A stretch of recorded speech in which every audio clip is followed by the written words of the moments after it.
Hi, and welcome to Kwento Kwento ni Lovely Joyce. And today, pag-uusapan natin ang very critical na issue ngayon. So, let's talk about it. How we sometimes lose our way, and how do we find our worth again? Alam mo, I've been thinking a lot lately about how many of us, especially the women today, are struggling with something really big. It's like, we started out as women of faith, proud and strong in what we believe, pero somehow along the way, many of us got caught up in chasing what we feels good at the moment, like cravings, desires, at the expense of our dignity. Let me share a little kwento with you. There was a girl I knew. She's smart and beautiful, and she grew up going to the church with her family and dreaming of a life that is full of purpose. But then suddenly, she started to believe what the world is telling her, the lies of this world. That freedom means doing whatever you want. That love means giving everything just for you to be accepted.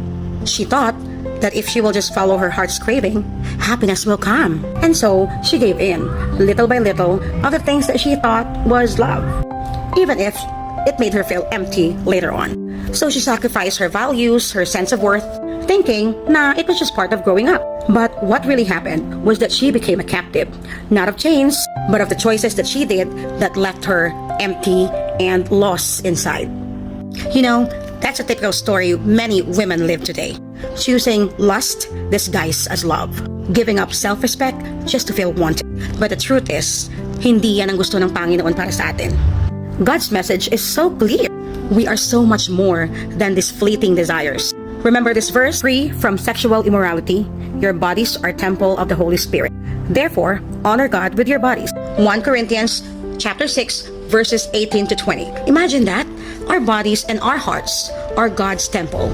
That means we are special and we are created with purpose and worthy of love that builds us up and not tears us down. So it's not about being perfect. It's about choosing faith over fleeting pleasure.